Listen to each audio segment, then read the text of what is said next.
हम लोग खोदने वाले लोग नहीं हैं।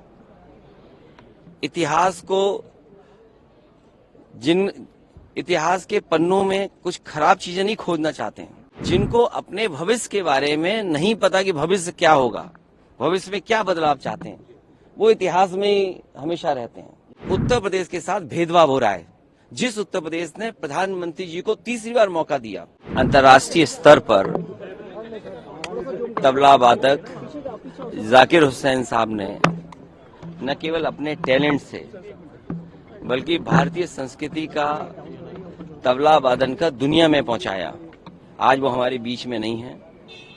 हम उनको श्रद्धांजलि देते हैं, याद करते हैं कि एक बहुत देश का बड़ा कलाकार हमने खोया, जिसने अंतर्राष्ट्रीय स्तर पर भारत की संस्कृति, भारत के घरानों का और खासकर म्यूजिक के जो जमाने थे, नए नए जमाने या पुराने जमाने में जो बदलाव म्यूजिक में था, उसमें भी वो अपनी हुनर की वजह से बने रहे।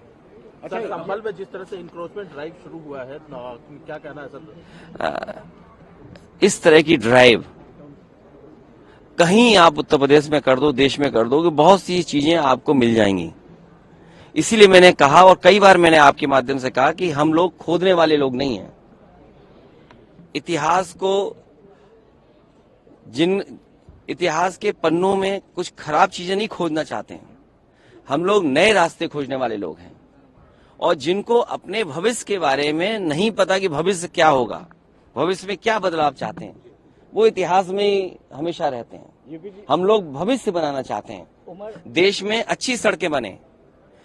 उत्तर प्रदेश की जो खोजने की बात आप कह रहे हैं, इंक्रोचमेंट ड्राइव हटाने की बात कर रहे हैं, मैंने विधानसभा में भी, विधान परिषद में भी और लोकसभा में भी और पहले भाषण में भी मैंने ये कहा था कि उत्तर प्रदेश के साथ भेदभाव हो रहा है। जिस उत्तर प्रदेश ने प्रधानमंत्री जी को तीसरी बार मौका दिया, आप बताइए, अगर एक भी एक्सप्रेस वे के लिए उत्तर प्रदेश को बजट मिला हो, बताइए आप मुझे। आप एक में से, कैमरा कोई झूठ नहीं बोल सकता, कैमरा जो मैं बोल रहा हूं वो कैमरे से जा रहा है। आप और हम थोड़ा बहुत बदलाव कर सकते हैं। एक भी एक्सप्रेस वे के लिए बजट दिया हो भारत सरकार ने, बिजली का अगर एक भी बजट बढ़ाया हो, जो थर्मल प्लांट्स हैं यूपी में, आज बिजली महंगी होती चली जा रही है, और जिस तरह के फैसले सरकार ले रही है कि प्राइवेटाइजेशन कर रही है, आप देखिएगा देश की सबसे महंगी बिजली उत्तर प्रदेश में बिकेगी। जब महंगी बिजली होगी, क्या व्यापार या कारखाने, उद्योग लगाने वाले क्या कंपटीशन कर पाएंगे? और जिन्होंने कहा कि हम 4 लाख करोड़ लाएंगे रुपए पैसे, बिजली नहीं दोगे, बिजली महंगी दोगे, तो क्या कारखाना लगेगा वहां पर? और माँ गंगा, आखिरी माँ गंगा और कुंभ का स्थान हमारे धर्म में बहुत बड़ा है। और मुझे खुशी है इस बात की कि जिस क्षेत्र से मैं चुन करके आता हूं, महादानी सम्राट हर्षवर्धन, उन्होंने इस परंपरा को आगे बढ़ाया था। और महादानी सम्राट हर्षवर्धन जब कभी भी प्रयागराज जाते थे, वो स्नान के साथ दान करते थे। लेकिन आज का समय देखिए आप, न स्नान हुआ न दान हुआ। योगी जी ये भी कह रहे हैं कि संभल के सच को दबाया जा रहा है। देखिए, आज आज हम लोगों को कुंभ में जाना है, स्नान होना है, न स्नान किया न दान किया। दूसरा, माँ गंगा को साफ करने की बात सबने कही, और बीजेपी बढ़ चढ़ करके आगे आई।